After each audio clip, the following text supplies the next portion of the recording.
Good morning. Today's date is October 13th, 2008. My name is Thomas Murray. Today I will be conducting an oral history interview with Theresa Goldenberg Pill for the Veterans History Project in partnership with the Dalton Council on Aging. This interview is being held at the Dalton Community Television Studio in Dalton, Massachusetts. Good morning, Theresa. Good morning, Tom. Could you give us your full name and spell your last name, please? Sure. Theresa Goldenberg Pill, P-I-L-L. And where do you presently live? In Pittsfield, Mass. And what is your date of birth and where were you born? June 5th, 1925, and I was born in Manhattan, New York City, New York. Mm-hmm. Did you grow up and go to school there? I grew up in New York until I was 16 years old, and then my parents and my brother and I moved to Pittsfield because my mother had a sister here, Mm-hmm. and she begged my parents to move here so that we wouldn't be brought up in New York City. Mm-hmm. We would be brought up in the Berkshires, mm-hmm. which is so beautiful. But you did attend Yes. elementary school in Yes, I went to PS 39 in the Bronx, and until the 6th grade, and then from the 7th grade to the 9th grade, I went to a junior high school that was for all girls, PS 68, also in the Bronx. Mm-hmm. And then for high school, I went, it was 6-month terms in New York at that time. I went for the first 6 months, well, for the first year, I went to James Monroe High School, mm-hmm. in the Bronx, and then they transferred me because it was such, there were too many students at James Monroe, over 10,000 students. Wow. Mm-hmm. And I went to a high school named for a former, I think he was a governor, mm-hmm. named Lehman High School, I think his name is. Yeah. It's been so long ago. Yeah. Now you mentioned that you really felt you got a good education there. The teachers were excellent. I got a great education in New York City. All my teachers, because of the Depression, there were so many teachers, those who had doctorates were hired first. Mm-hmm. And even in the 3rd grade, I had teachers that I didn't call Miss or Mister. I called them doctor. Mm-hmm. They had doctorates. Right. And you mentioned too that you really took a lot of languages and yes, I different did. Languages. I took a general course in New York because no kid knows what they want to do or where they want to go to college, mm-hmm. until practically when they're a junior in high school. So I took a general course which had everything, and also I took shorthand and typing as an extra 2 subjects. Mm-hmm. And French was the language that I started in the 7th grade in junior high school. When I moved to Pittsfield, Massachusetts in June of 1941, in September, I went to the Pittsfield High School. I had all my things that I needed from New York schools, mm-hmm. and I presented them. And she looked at my marks and where I was, and she put me in a junior class. And that was fine for the homeroom. But when I started to go to my English class and French class and history and civics and the rest of the classes, I found that I had those subjects a year before. Mm-hmm.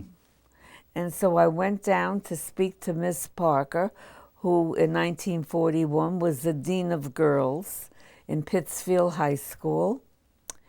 And I explained the situation, that I would be bored. And so she gave me senior classes, which was fine. Then when I became a senior, I still was ahead of my school, so I had to take a lot of postgraduate courses. And I loved Pittsfield High School. I graduated in 1943, June 13th, 1943. And there were 500 kids in my class. And we were war children from 1941. And it was great. As a matter of fact, my brother joined the Navy in 1942, in the beginning of 1942. And in 1943, when I was 17, I went to the Navy to see if I could join the Waves. And they told me, no, you go back and come back when you're 20. When I was over 18, I went back to see if maybe they lowered the age group. And they said, no, come back when you're 20. Just to back up a little bit, what was it like growing up, during that era of the 20s and the 30s? Well, I was born in 1925, so my recollection is spotty. However, I do remember in 1929, my father came home and he was very upset, and he told my mother that he played the stock market very heavily, and he did something foolish. Instead of paying for cash, he put it on margin. Of course, now I know what margin is. Then I didn't. And that was in October of 1929. And we lost everything. We lost our home. My mother and father could take nothing but our clothing with us. No furniture, nothing. And it was so bad, my mother had to hock all her jewelry. And because times were tough, I will tell you something about my mother and father. My mother was born in Philadelphia on October 21st, 1999. My father was born in New York City on January 14th, my mother was born in October 21st, 1899, and my father was born January 14th, 1890. My father graduated Stuyvesant High School in New York, and he graduated from Columbia University College of Pharmacy with the thought of not being a pharmacist, but being a chemist. And he worked as a chemist legally, making whiskey, wines, and cordials for a company called Park and Tilford and Old Overholt. And he was the one who made the formulas for the whiskey, wines, and cordials. My mother graduated Wadley High School in the Bronx, New York, when she was 16 years old with honors. And she went to work. She couldn't afford. Her mother was a registered nurse. Her mother came from England. She was a registered nurse in the United States. And she had 6 children to support because my grandfather died when my mother was 9 years old. So my mother went to work to help support. My mother was the 4th child, and she had 2 younger siblings. So she went to work in a factory, and she did she worked as a floor lady, so to speak. And she gave people their work and kept their records. And she got married to my father when she was 20 and my father was 30. They got married February 28th, 1920. Now, you mentioned your dad during that period had a hard time once he got laid off because of he was overqualified actually for a lot of work. He got a job. He was put the head of in Manhattan of the NRA, the National Reconstruction Act. And you can say if it wasn't for bad luck, he would have had no luck at all, because he was there a short time, and the Supreme Court at that time had a decision to outlaw the NRA that Franklin Roosevelt put in, and 5-4 decision, my father lost his job. He then, after a while trying to find other work, applied to the city of New York to get a social worker's job, because one of his minor in Columbia was sociology. And he got a job as a social worker in Manhattan. And shortly after that, about a year later, last one hired is first one fired. And so my father was again without a job. And he kept going every day. My mother had the job, but my father didn't. And he kept going, looking for a job every day while my brother and I were in school. And when they would find out his resume that he graduated Stuyvesant High School with honors and he graduated Columbia University with honors, they said, "We can't afford to hire you." So one day my father came home and he was very depressed, and he said to my mother, "Bessie, I know what I'm going to do. I'm going to go to a job. I see something in the paper that they need somebody to package 10 pounds of potatoes and 10 pounds of onions. And when I go there and they ask me my education, I'm going to lie." And so he went to apply for the job, and this elderly Jewish man who could write and read no English, but who was very wealthy from being a man who owned a big warehouse with vegetables, he asked my father where he was born and did he have an education.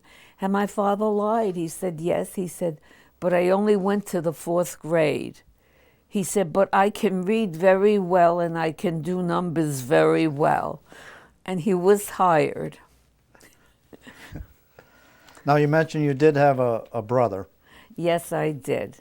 My brother Jerome Goldenberg was born May 8th, 1922. He was 3 years older than I. And again, of course, I was born June 5th, 1925. He graduated, he went to schools in New York, to public schools in New York, and he graduated from Stuyvesant High School. I think it was in 1940. So we kind of covered a little bit what your dad did for a living. What did he do when you came to Pittsfield? Well, my mother's sister was married to a man whose family owned a dry cleaning factory, and they had a lot of stores, and they did a lot of wholesale work with, in those days, we had tailors who would, person needed their clothes adjusted, then they would send them to be cleaned to the dry cleaners. And my father was the wholesale manager of that. It was a very, very busy dry cleaning plant. Was he a veteran? No, unfortunately, when my father was 4 years old, somebody threw a firecracker and this was in 1894, and it blinded my father in one eye. However, I will tell you this. My father was very patriotic, and when the war began, my father tried to join the army, and they wouldn't take him because he was blind in one eye. Well, he then said, well, if the army wouldn't take me, I think I'll try the Navy. I could do something besides shoot. He went to the Navy, and they informed him also, because he was blind in one eye, he could not join. Well, my father was not going to be told no, so he went, of course, to the Marines. And they looked at my father and said, if the Army wouldn't take you and the Navy wouldn't take you, you think we're going to take you? But he told me once that he had a very important job. I said, what was your job in the service? He said, no, my job was to wake up Uncle Willie and his brother to get to the Navy naval yard in Brooklyn. Otherwise, they would have been thrown out of the Navy for being. My father had a great sense of humor. Yeah. So you graduated high school in Pittsfield. Yes. After you moved to Pittsfield. The 13th of June, 1943. And from there, I went to work in the General Electric Company. And I worked there for about maybe 18 months. And due to a disagreement with a boss, I quit my job. I think I was the first case of sexual harassment at that point. And needless to say, I didn't feel comfortable working there, and so I quit.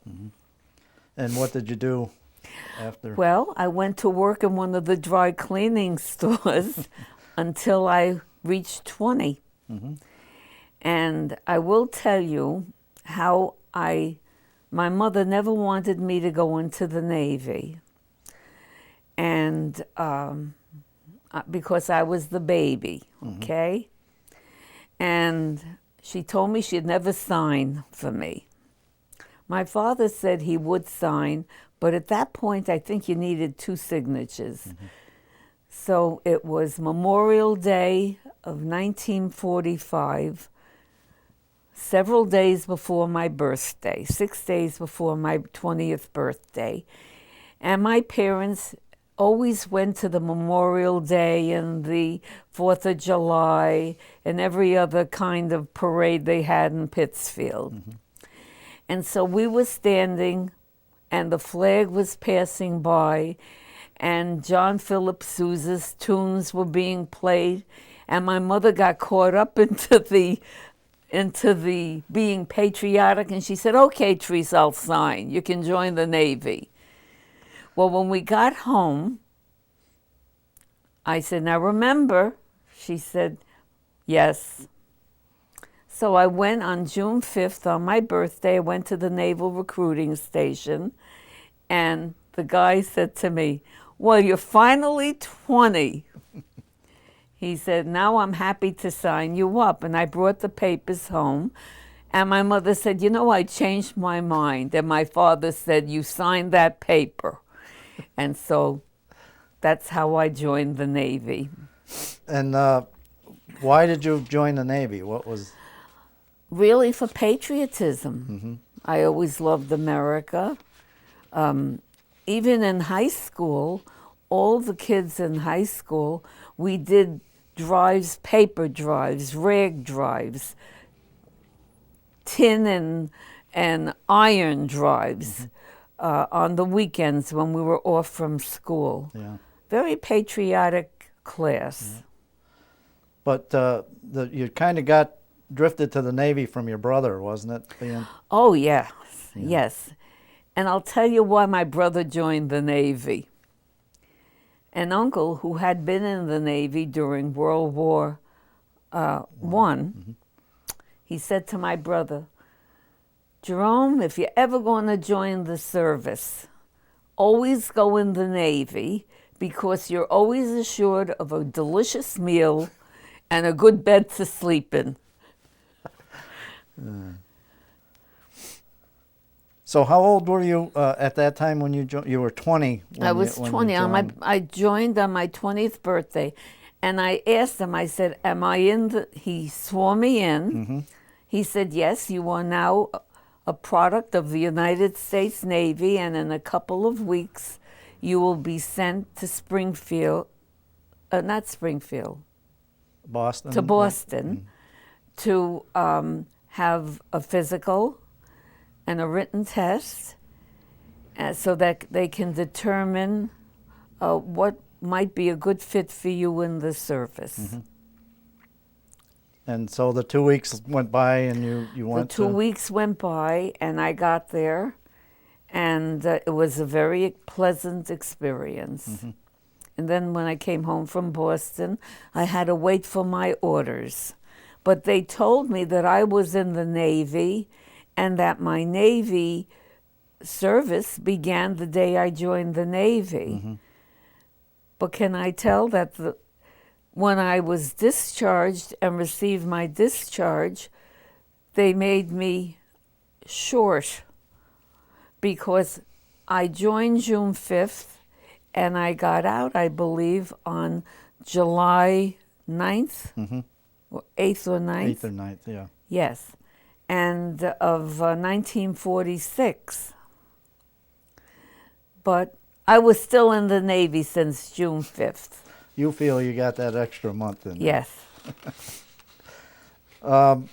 So once you finally got your orders, where were you sent for your basic training? I was sent to Hunter College on Fordham Road in the Bronx, New York. And that was an experience. I never saw so many girls in my life. Living in Pittsfield, we were put alphabetically. All the G's went here. And as it happened, the girl who was behind me, her name was Florence Goodman. And she came from New York, from Brooklyn, New York. And because we were alphabetically near each other, we spent all our time being bunkmates. And even when I finally was shipped off to do the job that they taught me to do. Now you mentioned they actually took over apartments down there to house. Yes, they took off in that area in the Bronx. They must have taken 16 or 20 buildings. The people, when the war began, they knew they were going to use Hunter College as a base for the waves. And people who lived in the apartments, they were helped to find other apartments wherever they were going to be sent to. And I was in Building E, and on the top floor, we could not use the elevator because we were waves and we had to walk up the steps.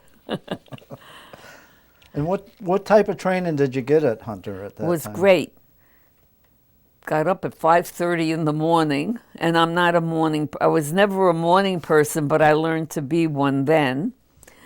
And we went to the mess hall, and we had 20 minutes with which to get our food, eat it, and get out, because they had, pardon me, they had a lot of girls to feed. And then we would march. We were taught how to march. And every day we marched. And then we went to classes to learn about the Navy and learn the ranks and learn what jobs the Navy offered. It was an 8-week basic training. After the 8 weeks, about the 7th week, we were asked if what part of the Navy we would enjoy being in. And I did have secretarial knowledge, but I didn't join the Navy to be a secretary. I thought I would like to go into a hospital, and so I went into the hospital training, which was held still at the college. And so I had 8 weeks of basic medical training. They taught us in 8 weeks of intensive hospital training. Right. They taught us to be nurses. It was very, very intense. And a lot of funny things happened while I was especially learning to be a nurse. I will tell you this. They taught us how to make a sterile field when the person's being operated on and you're helping to prepare them for being sterile. I learned to use forceps. I learned how to apply everything, the sterile field for where the operation was going to take place. And she said to me, "Theresa, you've got an A." She said, "But you forgot one thing." I said, "What?" She said, "What do you do when the patient is going to be going into the operating room?" I said, "Well, you're supposed to tell them that they're going to be all right." She said, "Well, why don't you tell Mary Chase, the doll, that she's going to be all right?" And what did I do? I bent down and put my hand on the sterile field and had to do the whole thing all over again.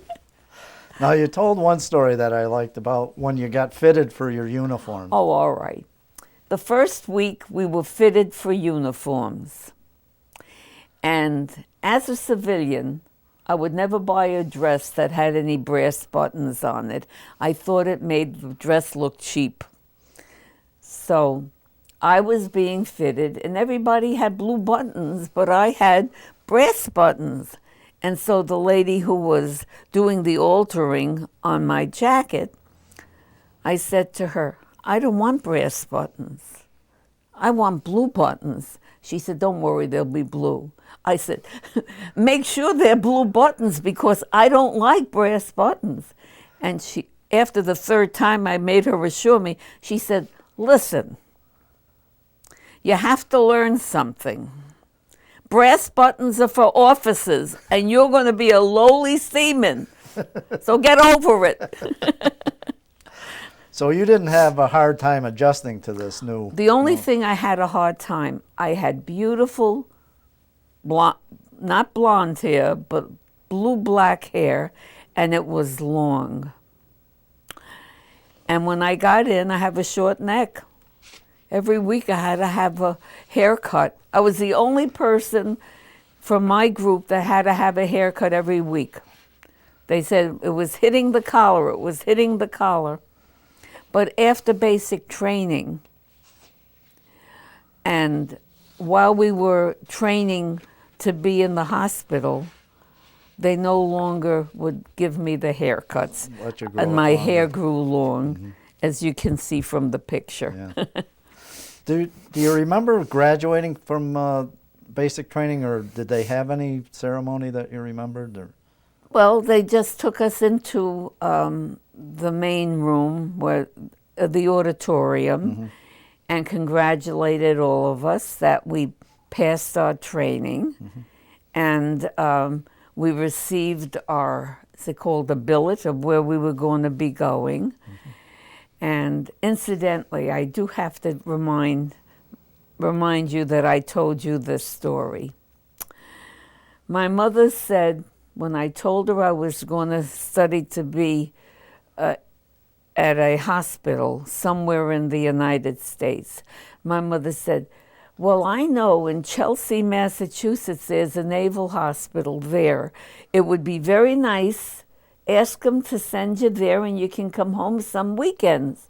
I said, Ma, I have no say in the matter. I have to go where the mean old Navy is sending me. This is to my mother. Well, they asked me where I want to go, and my girlfriends were going, they wanted to go to California. So I said, California. And I called my mother up. I said, the mean old Navy, Mom, is sending me to California. She said, yeah, I bet. But that's a good reason. And later on, I told my mother, I said, you know, this is years later. I said, I'm glad that I went to California. I never would have seen San Francisco if I didn't go to in the Navy. Yeah, yeah. After boot camp, of course, being in the same area, but did you get any leave to go home in between? Or? Yes, we would get weekend leaves and liberties, they were called, as you should know. Right. You were in the Navy. And my grandmother lived in Manhattan, Upper Manhattan in Washington Heights. So I would take a girlfriend, and we would, not the girlfriend who lived in Brooklyn, she came from Brooklyn. She went to Brooklyn. I went to my grandmother's house. Yeah. I didn't have time enough to go to Pittsfield, Massachusetts. Yeah. But I spoke to my mother and father practically once or twice a week. So now you get out of the hospital corpsman training. Yes. Where were you sent to? I was sent to Oak Knoll Naval Hospital in Oakland, California. And you said you had to take the train to get out there. Well, as a matter of fact, I didn't tell you this.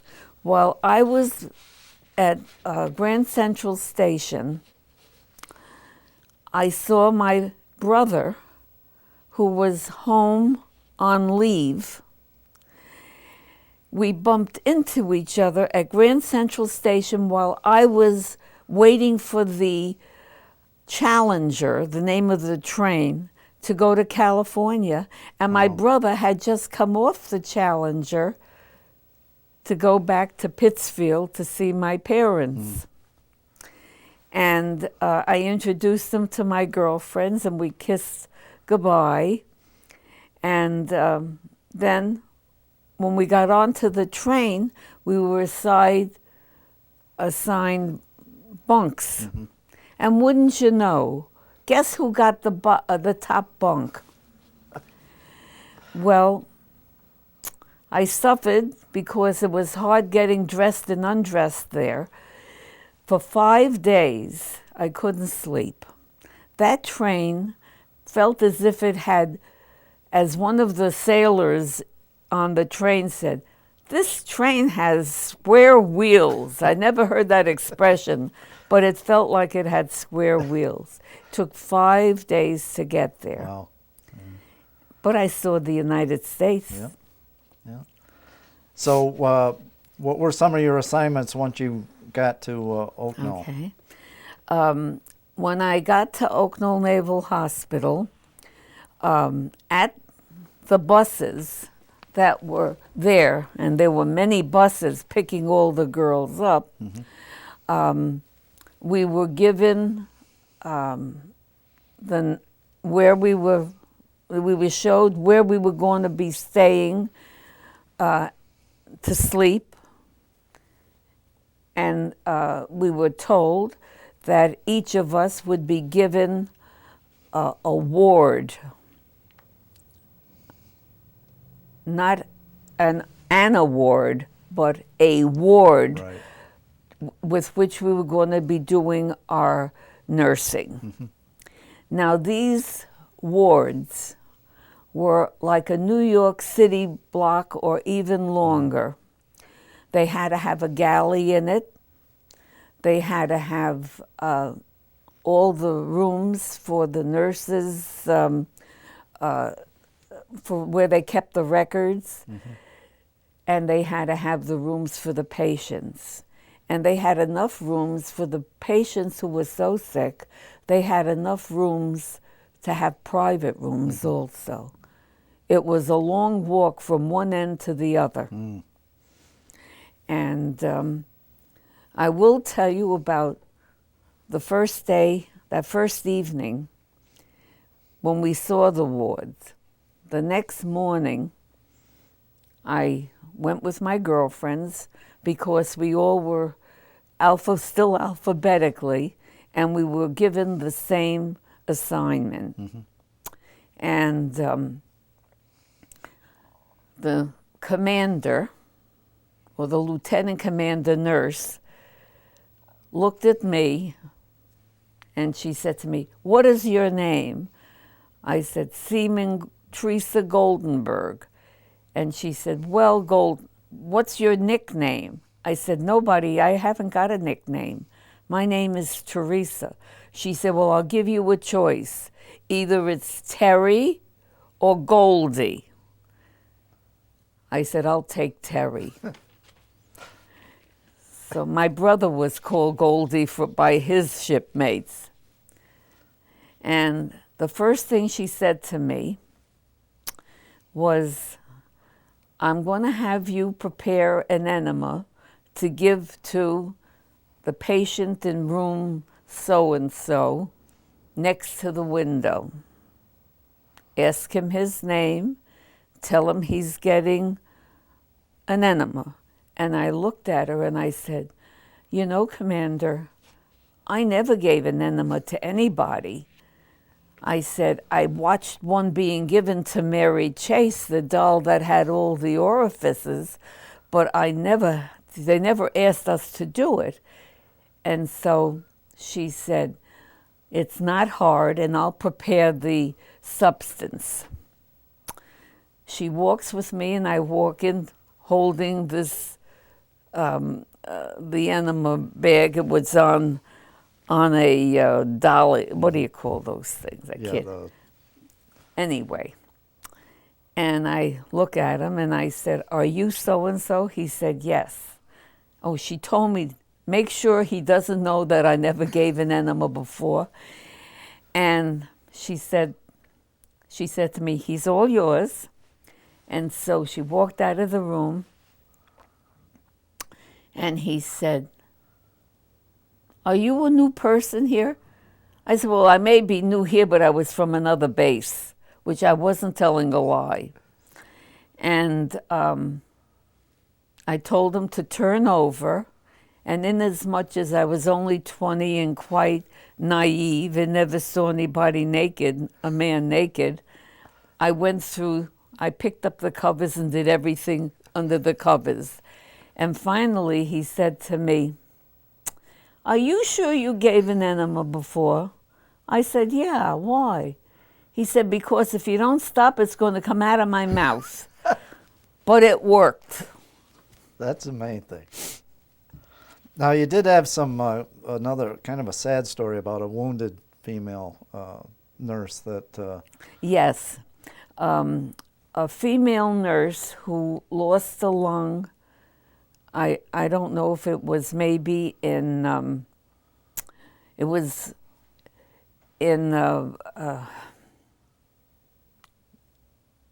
maybe the Philippines or something? No, it was, don't mind me, I'm 83 years old. Wait a minute. It was at Pearl Harbor. Oh. And she lost a lung there. But she was fine. They kept her in the Navy because she was an officer. And she didn't nurse, she did paperwork. And she died. And I had taken care of her maybe once or twice. But she was a very sick woman. And the same commander, who took a liking, she liked me a lot. She said to me, "Terry, you got to go in there and you have to stuff the patient." Well, I never saw a dead person in my life. And I looked at her and I said, "You're not going to make me. I don't care if you throw me out of the Navy. I've never seen a dead person. I certainly am not going to go in and start touching one." And she said, "Don't get excited. All right, somebody else will do it." She said, "However, you're a big girl now. You have to learn to see a dead patient now and then." And she showed me the patient. Because she was so sick, couldn't breathe, she looked greenish and bluish. And that was my first experience to see a dead person. And then you had another story about the man that was in a cast from head to toe. That his Yes, family there was came a to man see. who needed medical attention, and they didn't have a place to put him. And so they told him they would set him up in a hotel there in Oakland for the night and to come in the next day, and they would have room for him because I was in an orthopedic ward. And so the next morning, he's on his way to Oak Knoll Naval Hospital, and he was hit by a motorcycle and thrown 90 feet into the air, broke all his bones in his legs, his arms, his pelvis. And when they brought him, he was conscious. Unbelievably, he was conscious to tell him where he was on his way to, and he had his papers with him. And they brought him into our ward, and he was put in a full body cast, but he was like this, spread eagle.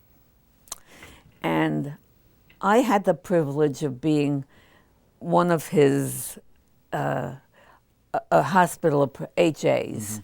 And he was very sad because his wife came from, I think, Rhode Island, and she had 2 little children with her.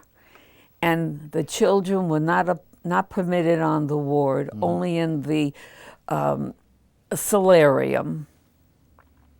Well, he wanted to see his children so bad, and I've always used my ingenuity. And years ago, the wheelchairs were not the way they are now. They were wooden wheelchairs, and you could turn the back so it would lie flat. And I asked him, since he was weightless, because he wasn't dead weight, he was in a full cast, I said to him, "Do you trust me?" He said yes, because I would turn him over to wash his backside. I said, "I'm going to ask permission of a doctor and a nurse. If I can do something, I thought of a way to get you out of your room." And he said, "Fine." I went and I asked the doctor, and the doctor said to me, "How are you going to get him out?" I said, "Come with me and I'll show you." And I found pillows, and I laid the pillows on the wheelchair. And I asked the doctor to help me push his bed as close to the wall so that I said, "Now you help me, and we'll flip him over, flip him from where he is on the bed onto the wheelchair." So the doctor said to me, "Now, smarty pants, how are you going to get him through the door?" I said, "That's where you come in." I said, "The nurse can use the wheelchair to guide us, and you and you'll hold his leg, I'll hold, and we'll tip him over," and we got him through the door. So he got to see his And he family. got to see his children and his wife. Wow, that was nice. And then you had one more story about taking care of the Admirals Wife. The Admirals Wife. Yeah. In the Navy, the Admiral's wife, who was in charge of all the wives of the other officers, she was the big kahana. Well, I heard that there was an officer's wife. I didn't hear that she was an admiral's wife. Don't ask me the name, it's been 60 some odd years. And she threw, let's put this here. That's your mic. Just clip. She threw an eggs at another attendant, and she didn't want the breakfast. This wasn't good, that wasn't good. The commander knew that if I had a patient who was complaining all the time, I would set the patient straight that there were other people who were worse off than they were. Nicely. She said, I want you to go into that room and we have another breakfast prepared for her. Go into the galley and run to the far end where she was and make sure it's hot. So I got there and she was waiting in bed like the queen, and I did not know she was an admiral's wife. And she said, who are you and what are you doing? I said, I'm bringing you your breakfast and this one you're going to eat. And so she looked at me and she said, you can't order me around. I said, you're going to eat this and you're not going to throw it at me. I said, who do you think you are, an admiral's wife or something? And she looked at me. Unbeknownst to me, her husband came in a back way and was standing outside the door while he heard me admonishing his wife. I said, you know, you can't act like this. I said, we're here to help you. I said, you can't throw your weight around. She said, well, I am an admiral's wife. I said, so what? You're a patient here. I said, you have to do what we tell you if you want to get out of here. Mm-hmm. I said, and you have nothing that's so dire. We know you're not going to expire. So she looked at me. I said, now eat your breakfast, and I'm standing here until you do. And so when I took her tray away, the door was partially open. A hand grabs me from behind, and I turn around, and there is a very handsome, sort of elderly, I would say he was about 60, gentleman with these scrambled eggs on his cap and big fat bars on his sleeve. And he said, come over here. I want to talk to you. I thought, oh boy, I'm going out of the Navy now. And he took me to another room that was empty. And he said to me, what is your name? I said, Theresa Goldenberg. He said, how long have you been in the Navy? I said, since June 1945, because this was the beginning of 1946. He said to me, I never heard anybody address my wife the way you did. I said, well, I'm sorry, but you don't know. She threw eggs and coffee at a corpsman. I said, that's not acceptable. So he said, no, it isn't. He said, and boy, they picked the right person to put her in the place. He said, better you than me.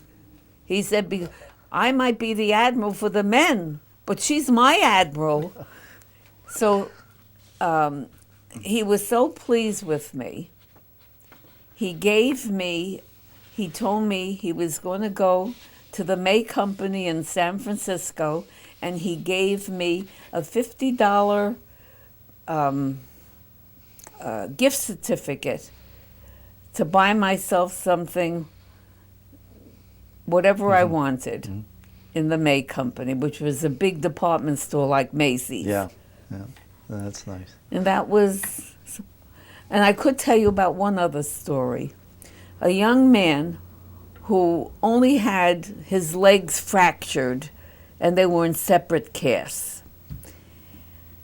he complained and complained. And finally, one day, I said to him, I asked the nurse if I could take him in a wheelchair for a walk to another ward where they had multiple. Some people they didn't have any arms or legs. Some of them were quadruple amputees. amputees. It was terrible to watch, but they had such great attitudes. They'd be on the lawn sunning themselves, and as I would walk by, they would flirt. And I figured, these guys will put this guy, this man sees these people, how severely they were damaged, that he would stop complaining every day. Complain. I took him for a walk, and I walked them past there. And they knew my nickname, okay? And they said, what are you doing? I said, I'm taking him for a walk. And so I said, take a look at what you're looking at. And I walked them past all these people, and then I turned them around, and I walked back. I said, so now what was your problem? He said, you won't hear me complain again. Yeah. I wouldn't want to be a nurse. But I enjoyed doing the nursing because I really felt that I was doing my part. Right. And incidentally, ask me what I did with my 60 some odd dollars that I made a month. I went out and bought stuffed animals and little things for my patients to enjoy. Yeah. That was nice. I enjoyed that. Yeah. So you were there till July of 46. The reason I left the Navy, I would have stayed another year, but my brother, I believe he was discharged from the Navy in 1946. I think it was maybe April. And he called me up at the base, and he said, Theresa, come home. Mama and Papa miss you so much. And I'm home now, and I miss you. I haven't seen you since I met you in the station. He said, come home now. And I really didn't want to leave my girlfriends, but they said they were going to leave in a couple of months anyway. So I told the Navy that I would like to be discharged. And the commander, the lieutenant commander nurse, told me she was going to miss me because she had been in this hospital since the war, since they first built the hospital for them. And she said she was going to miss me because she could depend on me with the patients who were difficult. I did it nicely, but I was stern. Right. So you went to, you said you had to wait in San Francisco? Well, I booked a flight in San Francisco, and I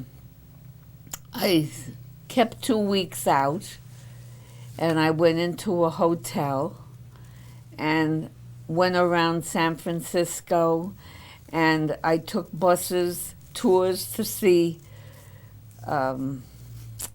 places that I knew that I wouldn't be able to see once I got back to Pittsfield.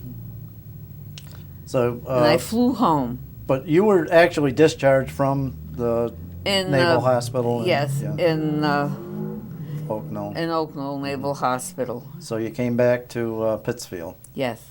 And what did you do once you got out of the Navy, back home? Okay. Well, I felt that I'd better hone up. I would have loved to gone to Smith College. I always thought that I would like to be a writer, a journalist. I love poetry, and I've been writing poetry since I'm 8 years old. And so I decided I can't afford, my parents couldn't afford to send me to Smith College, and I wouldn't have enough years to go there.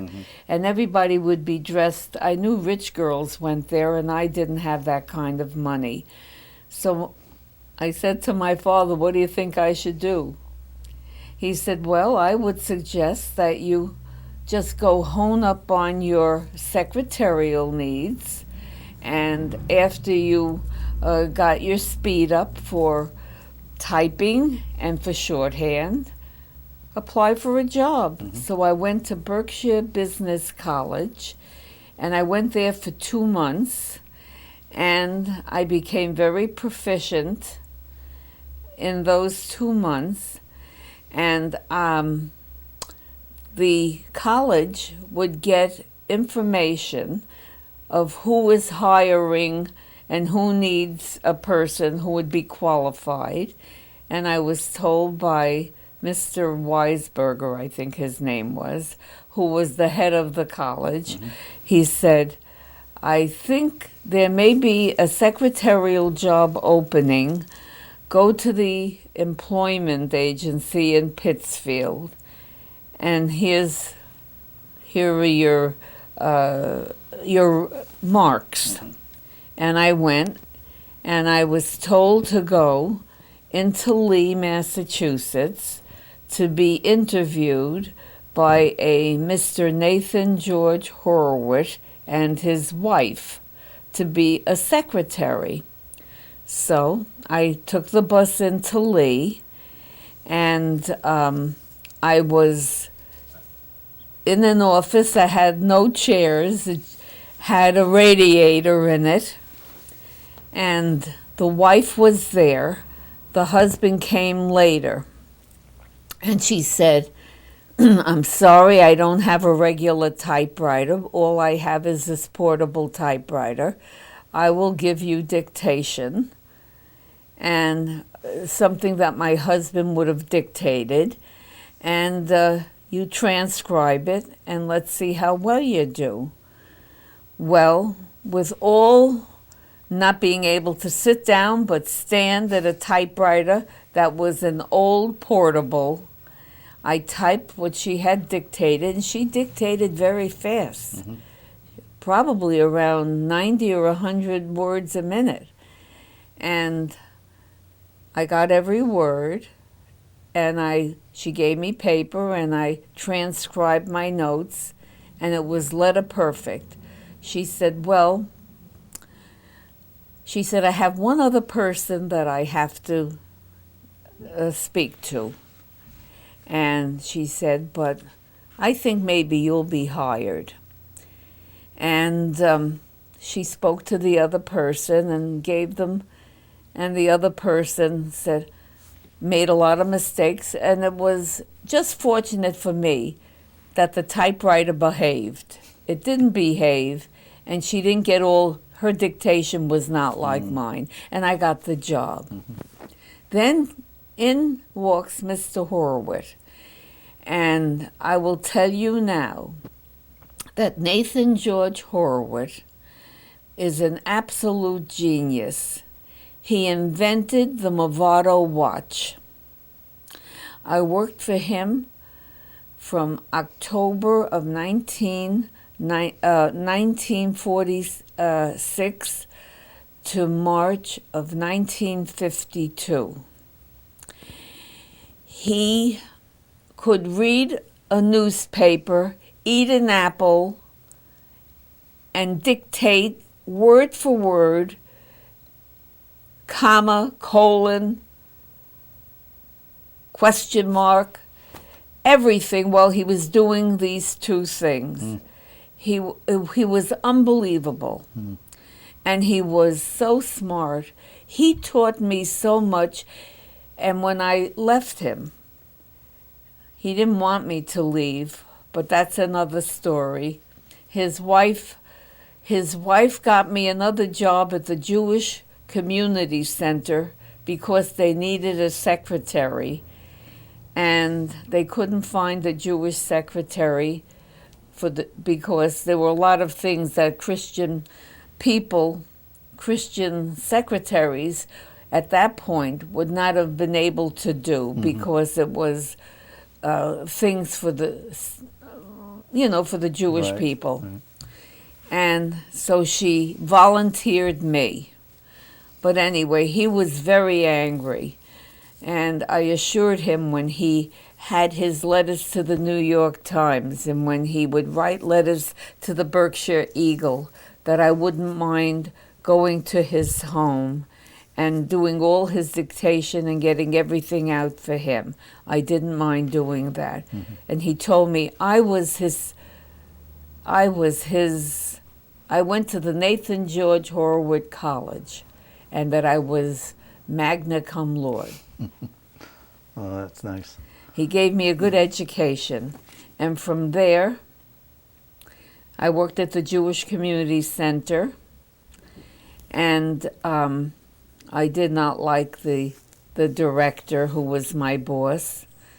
And I left there, and then I was an executive secretary to a man who was, his parents and he were the owner of a large manufacturing coat factory in Pittsfield.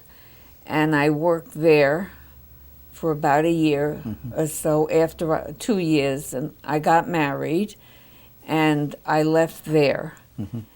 And I went into business for myself. I married a man. His name was Israel Ben Zion Pill. He was an only child of, his parents came from Russia, and his father came here when he was a young man. He was 18 years old, and he knew English. He studied English in Russia, and he studied chemistry in the gymnasium, they called it, and he wanted to get out of Russia so he could bring his mother, who was a widow, and his siblings to the United States. And he went to England, and from England, I think he went on to Mauritania and came to the United States in 1910. He was 18 years old. And he learned, he worked very hard. He brought his older brother here, and my father-in-law went into the real estate business, and he made enough money to bring all his family here and to send his older brother, who was brilliant, to law school, Tufts Law School. And when I married my husband, he was an only child. And as I said, my father-in-law was in real estate, and he bought 2 big estates. He would buy large estates, empty them out, put everything in auction, and resell the real estate for more money. And he made a lot of money. And he bought 2 big estates in Becket. And he fell in love with the one that was built in 1896 by the president of the Boston Albany Railroad Company. And it was a 675-acre estate. And it was beautiful. And it had an 18-room mansion on it. And it had a 12-room early American farmhouse, a 2-story colonial farmhouse, where the workers would be. And my husband was born in Becket on October 31st, 1921. And he studied to be a rabbi and did not go into the service because he was too much into the rabbinical thing. And I met my husband in 1948. We got married in 1955. And I became tax collector of Becket in 1961, and I served 61 and 62. And because I had my son, my second child, I gave up being tax collector. So you had, how many children did you have? Oh, I have 3 children. I have Samuel, who is now 49 years old. He was born in 1959. I I have a son, David, who was born in 1962, and I have a daughter, Shari, who was born in 1964. Incidentally, I did go into other businesses. I went into business. I sold, there were no malls, and I was always a good sales lady. Before I joined the Navy and while I was in high school, I worked at a dry cleaner other than where my father worked. And then I would work at night. On Thursday and Saturdays, I would work in a big department store, and I was a good sales lady. So after I left my job as secretary, I said to my husband, I'd like to do something. And my husband said, my husband's uncle happened to come to the house. And after he was speaking with me, he said, you know, you got a good personality, you're a good sales lady. He said, I'll tell you what, I'll buy you a station wagon, and I'll give you letters of credit. He was a millionaire in Boston. And he said, and you can start your own business and pay me back. Well, he didn't have to buy me the station wagon. We bought it ourselves. But I did use his letters of credit in Boston. And I bought ladies' clothes, children's clothes, and men's work clothes, pots and pans, and silverware. And I would go from house to house in the hill towns of Berkshire County, which is Beckett, Lee, Lenox, Stockbridge, Chester, all the little towns. I would go in there, knock on doors, and sell the people merchandise. They'd give me $5 down, and I'd go every week to collect the rest of the money and sell them something else. And that was great until my mother-in-law broke a hip and I had to give that job up. So I had a good time. Yeah. Now, did you join any veterans? Yes, I joined the Jewish War Veterans right after I got out of the Navy, and I joined the American Legion later on. Now, do you feel your experiences had a positive or negative effect? I loved the Navy. I did. I loved the Navy. And if my brother didn't call me up, I probably would have stayed another year. Yeah. But he made me feel guilty. Well, I know we have some pictures, Theresa, to look at. So why don't we do that now? Okay.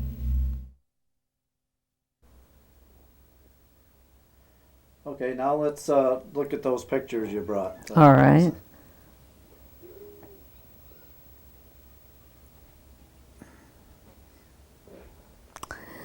That picture, I'm standing near the entrance of Hunter College in New York, and I believe it's maybe halfway through of my basic training. This picture is taken while I was at the Grand Central Station. As I mentioned, I met my brother. And there's a souvenir place that's not real whiskey. I want you to know that. And they said, we're going to put you in between the two Goodmans. The lady on the wave on the left, as you're picturing this, is my dear friend Florence Goodman Weisfeld. I'm in the middle, and the other young wave was Barbara Goodman, Barbara Reinhold Goodman. She came from Sacramento, California. And this is, we were just before we got onto the train, after I met my brother. This is Florence Goodman Weisfeld sitting on the stoop of the college. Next. This is Florence walking in San Francisco. I'm in the background, leaning against something there. Mm-hmm. That's out in San Francisco as well? In San Francisco, mm-hmm. Yes. This is my brother, Jerome Goldenberg, aviation machinist mate second class, who served most of his Navy career on the Benjamin Franklin aircraft carrier. He was a turret gunner, and he was a machinist mate. He took care of his plane, and when they were up in the air, I can tell you one quick story about my brother. He was very, very absent-minded, because when he was born, he was a lefty, and my father's sister turned him to be a righty. And so he was really absent-minded. Right before they were going to go up, there was Japanese planes coming in. My brother had to just check the cockpit and make sure everything was all right. And he was going to put his pencil in his ear, and it fell down. And he bent down to pick up the pencil. And when he got up, he heard rat-tat-tat-tat-tat-tat. The windshield was gone. Yeah. But they quickly gave him another plane. Another time, when he was going up, he fixed something. He had a toolbox, and he left that into where the motor is, but it didn't hurt it. When he got back, he said, "Oh heavens, I forgot to take it out." But that was my brother. And you said he was getting the air. He was getting the air medal. Mm-hmm. His group, I can't remember, I think it's about 80 some odd, they shot down about 80 some odd and a half Japanese planes mm-hmm. in combat. Mm-hmm. He was a great brother. I adored him. He died in 1998. Mm-hmm. This is my brother, who was going in business with his wife, Miriam Poley Goldenberg. Miriam Poley was working in Washington, D.C. She was an only child, and her mother she was a fingerprint expert for the FBI, and her mother suggested that she join the Navy. She was born May 8th, 1924, and she served for 2 years at the same desk for less money for the Navy. She was a fingerprint expert for the Navy also. And she now lives in Tamarack, Florida, mm-hmm. and I see her for 6 months of the year. We're very close. Oh, that's nice. Well, Theresa, we want to thank you for taking the time to share your experiences. It was a pleasure. I'm sorry that it took me so long to get to do this with you. Well, but unfortunately, there were a lot of things this summer that I couldn't make it. And we appreciate your service to our country as well. Oh, I enjoyed it. Thank you very much. You're Theresa. welcome, and thank you.